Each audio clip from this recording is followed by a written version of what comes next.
ꯅꯣꯏ ꯆꯥ ꯂꯣꯏꯍꯧꯅꯕ ꯍꯣꯠꯅꯁꯤ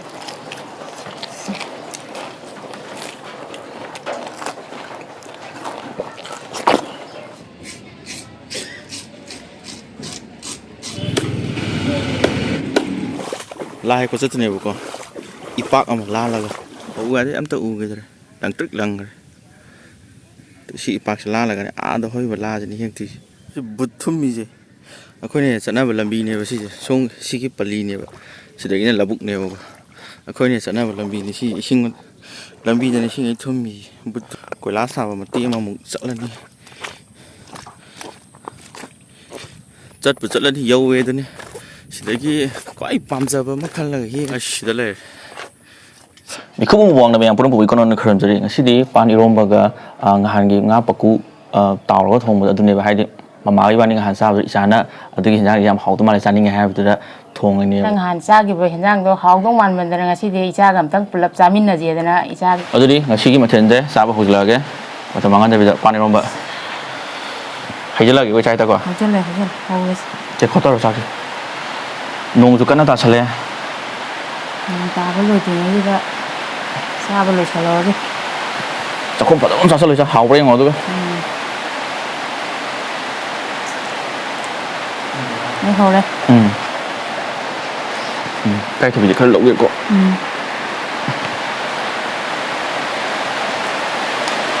ꯃꯈꯣꯟꯁꯤꯗꯤ ꯁꯥꯎ ꯌꯥꯗꯦ ꯑꯗꯨꯅꯤ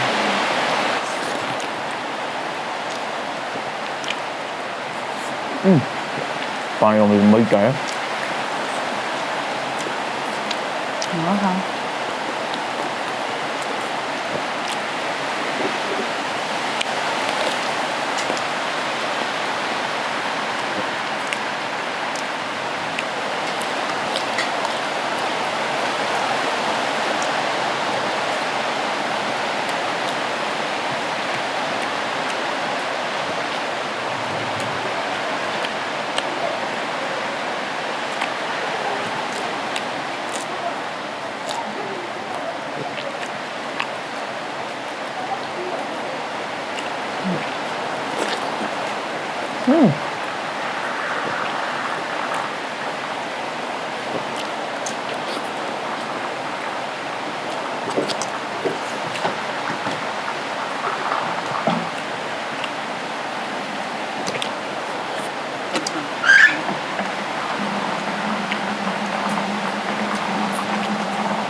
ꯅꯣꯡꯁꯨ ꯁꯟꯕ ꯍꯧꯔꯦ ꯅꯣꯡ ꯇꯥꯔꯛꯑꯕꯅꯤꯅ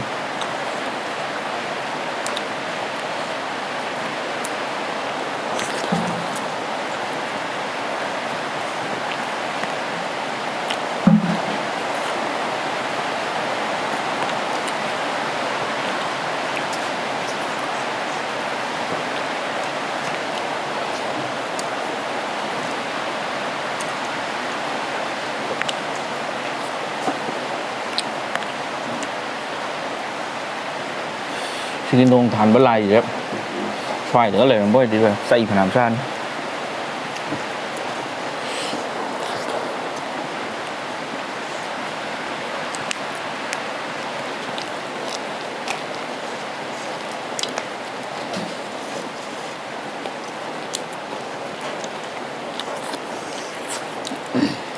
ꯄꯥꯟ ꯏꯔꯣꯟꯕꯁꯤꯒ ꯉꯥꯁꯦ ꯌꯦꯟꯊꯣꯛ ꯆꯥꯟꯅꯈ꯭ꯔꯦ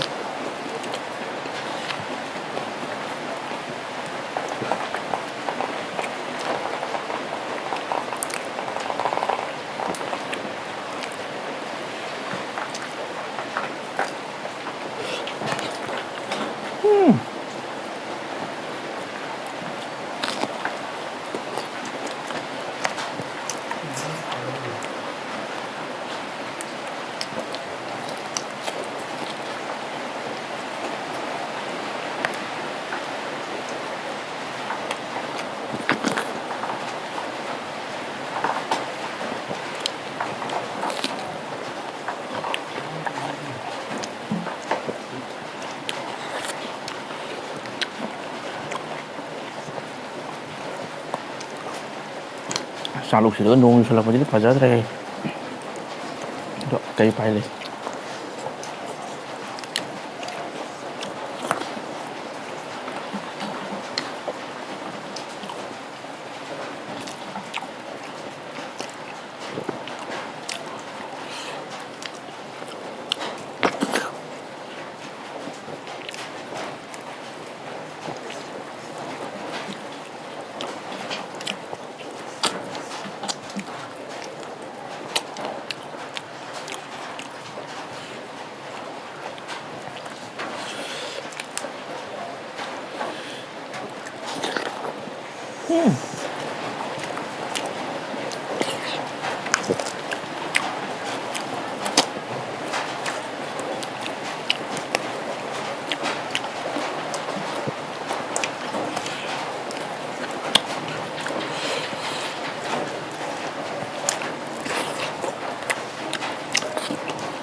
Nãy là sao tụi nó có trái bao nhiêu?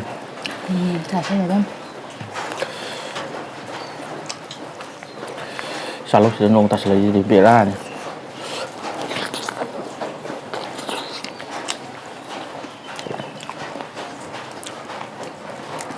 Nó không hàng như cha rồi không đâu mà. Là gì?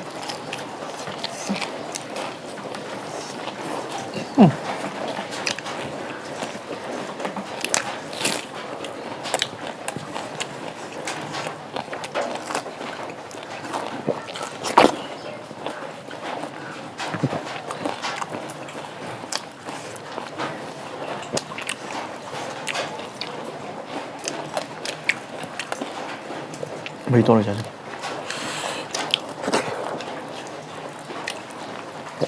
Bạn tới đi to luôn.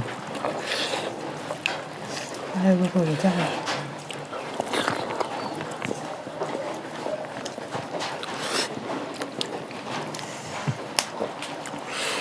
Ai chụp hình mây nè.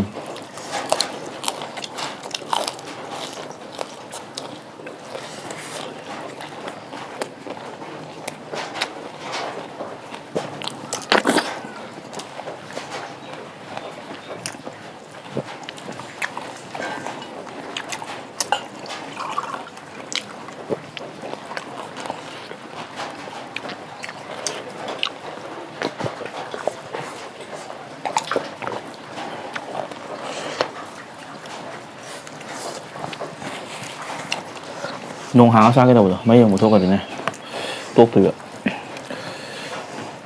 Nông chút xui ra tại vì mấy chục mít ra tại vì này thôi gì.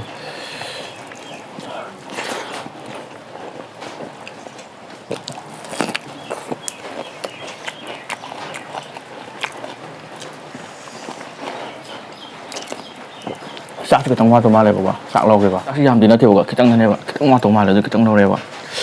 Ngắm ra đấy sao? 이런 거 잘 자라게. 당근하게 많이 찐다. ấy thôi. Từ lâu rồi đấy còn.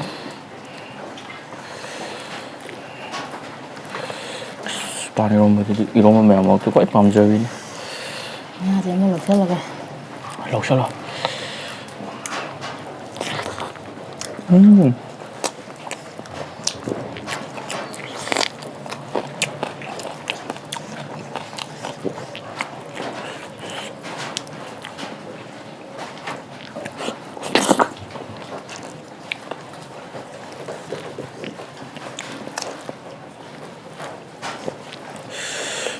지금 뭐 하고 있지?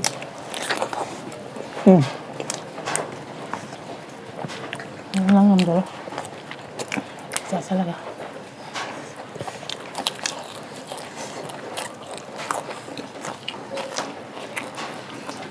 지금 자기 어디서 나? Ai hay là. 빵 이런 거는 밀어내줘.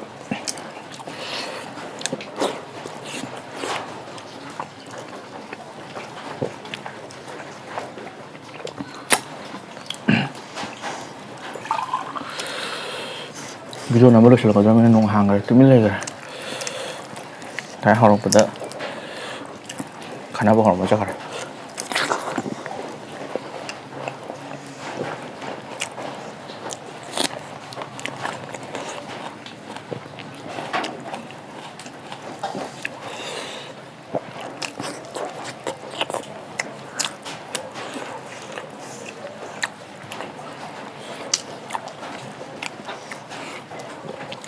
ngầm rồi.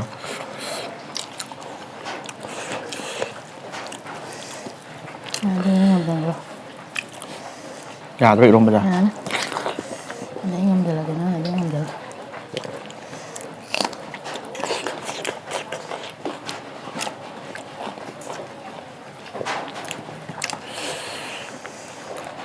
thôi thế là thôi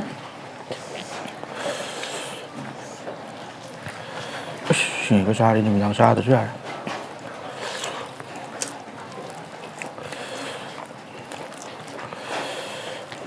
Mai mà hiện đậm nó tốt Superman chứ.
Mày chạy lên cái gì đó đấy.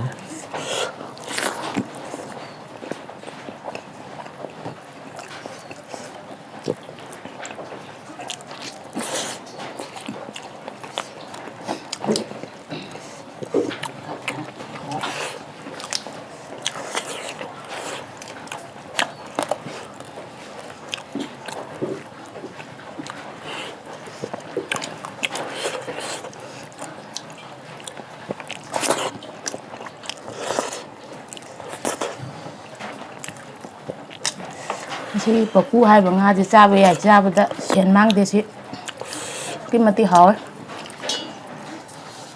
Maru jam nhau rồi ngay gì đấy. nhau tiền mà vui làm nhau tiền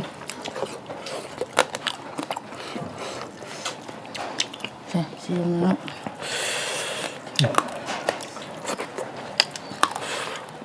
Mà sao bộ sao thua lại.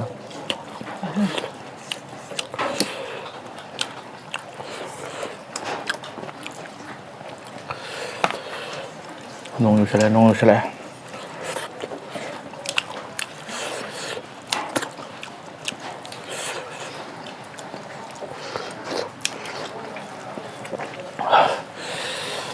Ngasi mà thường nhất vẫn nó hò ấy. Ở đây sao cho rồi mình đang thang này nó xin nó bắt đầu cái mà thằng video ngoài vẫn bỏ lại.